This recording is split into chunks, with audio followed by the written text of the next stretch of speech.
Hello friends, good morning. তোমরা সবাই কেমন আছো? আশা করি সবাই ভালো আছো, আর আমিও ভালো আছি। সকাল সকাল উঠে এখন শহীদ মাতঙ্গিনী স্টেশনে বসে আছি। কোথায় যাব সেটা এই ব্লগটা একটু দেখতে হবে, তারপরেই জানতে পারবে। আর এই আমাকে সকাল থেকে উঠিয়ে নিয়ে এসেছে। কটার সময় উঠছো তুই? 4টা। উঠে চোখ মুখ দেখ অবস্থা। 4টার সময় উঠে বসে আছি। আর তোমরা আজকে ব্লগটা পুরোটাই দেখবে, কারণ আজকে ব্লগটা অনেক ইন্টারেস্টিং আছে। হ্যালো এভরিওয়ান, কেমন আছো সবাই? আশা করি সবাই ভালো আছো। আজকে আমরা দুজন এসেছি হচ্ছে শহীদ মাতঙ্গিনীতে। এর পরীক্ষা আছে, এসএসসি ক্লার্কশিপের পরীক্ষা আছে। না, কোনো পরীক্ষা নেই। হ্যাঁ, পরীক্ষা আছে। এর পরীক্ষা দেওয়ার কোনো ইচ্ছাই নেই। আরে তোমরা কি জানো, মানে আমি আর গৌতম দুজনেই ফর্ম ফিল আপ করেছি। আমি শুধু একবার বলেছি তোরা সবাই পরীক্ষা দিতে যাবি, আর আমি কি একা থাকবো? ফর্ম ফিল আপ করে দিয়েছে। তারপরে কি হয়েছে, আর এখন আমি ভেবেছি সবাই একসঙ্গে যাবে, আমি যাব, কারণ আমার তো হাফ ব্রেন, তোমরা সবাই জানো। তারপরে এর কাল আর আমার আজ এ পরীক্ষা দেবে না, আর কটা তুই আমাকে পরীক্ষা দিতে বলেছ। আমি এর 12 মাসের কাজের লোক, একে ঘুম উঠকি করে হচ্ছে ছাড়তে আসছি। ওর 12 মাসের কাজের লোক আমি, কারণ ও তো সকালে উঠছে না, আমি রাত 4টা থেকে উঠেছি। আচ্ছা আচ্ছা, ঠিক আছে, দেখা যাও। ঠিক আছে, কোথায় ওটাই উঠে পড়ছি।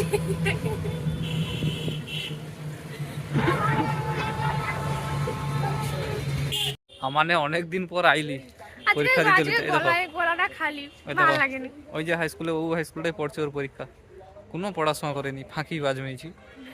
পরীক্ষা দিতে আসছে, পড়াশোনা করেনি। তবু তো আমি আসছি, আর তুই তো কালকে আসবো নি যে। আমি দুবানি পড়বো নি দুবানি। আলটা লেভেলের প্রো ম্যাক্স। মদ কে শুয়ে পড়ে দিলু, নিকাল। হাই ফ্রেন্ডস, এখন আমরা বর্গাঙ্গা মন্দিরে চলে এসেছি ফাইনালি, অনেক কষ্টের পর। অনুষ্ঠিত পরীক্ষা শেষ হয়েছে, এবার শুধু চাকরি পাওয়ার অপেক্ষায় আছি। কতক্ষণ চাকরি পাবে এখন। আমরা এসেছি বর্গভীমা মন্দিরে, পরীক্ষা শেষ হওয়ার পর। পরীক্ষা দিয়েছি, কিন্তু পরীক্ষা যত নেগেটিভ মার্ক আছে, যেটা আমি জানতাম না। সবগুলো আন্দাজে লেখার পর বুঝতে পারছি যে এটা নেগেটিভ মার্ক আছে। আজকে কি ভিড়টা দেখো শুধু, আজকে দমকা ভিড় হয়েছে, ফাটিয়েল মানুষজন এসেছে যতজন। আমরা এসেছি কোথা থেকে? রাধাবল্লভপুর হাই স্কুল থেকে আমরা 20 টাকা করে নিয়েছে। হাসপাতাল মোড়, হাসপাতাল থেকে তারপরে 10 টাকা 20 টাকা 20 টাকা করে টোটাল নিয়েছে। এই দেখো মন্দিরটা, ওই যে মন্দিরটা। আর এখানে ভোগ পাওয়া যায়, 110 টাকা করে টিকিট নেয়, 120 টাকা। নিচে ব্লাকে দিচ্ছে 150 টাকা করে। এমনি মিছামিছি বলছে যে টিকিট শেষ হয়ে গেছে, 150 টাকা করে নিচ্ছে। তারপর রাখলাম। তোমরা একদম এইসব ফান্ডে একদম পা দেবে না। দরকার হলে না পাবে সেটাও ঠিক আছে, কিন্তু ওই বাইরের লোক দেবে তাহলে যাবে, এরকম করো না।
আমাদের ব্লগে দেখতেই পাবে যে আজকের মানে কি বিশাল পরিমাণে ভিড় হয়েছে। তাই আমরা আগে মানে যেখানে খাওয়া হয়, ভোগ দেওয়া হয়, সেখানে এসে করে বসে পড়ছি।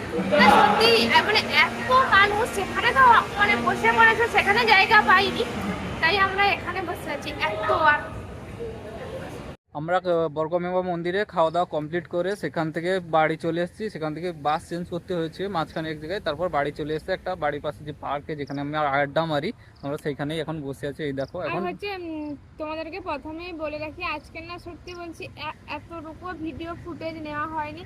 আর বর্গভীমা মন্দিরে তো তোমরা জানো এত পরিমাণে ভিড় হয়েছে, আর খেয়ে দিয়ে আমাদের অস্বস্তি লেগেছে, মাথা যন্ত্রণা করছে, তাই আমরা আমাদের নিজের যে সেফলি জায়গায় চলে এসেছি। আর সব থেকে বড় কথা, আজকে আমার গলাটা খালি খালি লাগছে এর জন্য। পরীক্ষা দিতে সম্পূর্ণ যাচ্ছে, এটাই, সরকারি সম্পূর্ণ পরীক্ষা। আমি এটাই। জানি যে গলায় খুলে দিতে যেতে হয়, অনেক কিছু নিয়ম কানুন আছে। করেনি সেই জন্য এটা কি রকম লাগছে, একটা চুড়িদার আরো পরে এসেছি, গলাটা খালি খালি ল্যাংটা ল্যাংটা লাগছে। আর তোমরা হচ্ছে এই ব্লগটা অনেক সাপোর্ট করো, আর হচ্ছে লাইক কমেন্ট শেয়ারিং তো করবেই। আর হচ্ছে আশা আর হচ্ছে তোমাদের সুন্দর সুন্দর ব্লগ ভিডিও আমরা উপহার দেব। আর তোমরা ভালো থেকো, সুস্থ থাকো, আর দেখা হচ্ছে নেক্সট কোনো ব্লগে।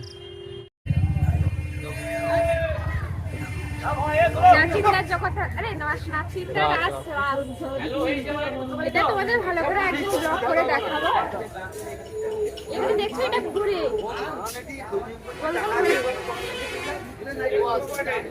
এখন তোমরা এমনি দেখো না, আমরা একদিন দেখাবো।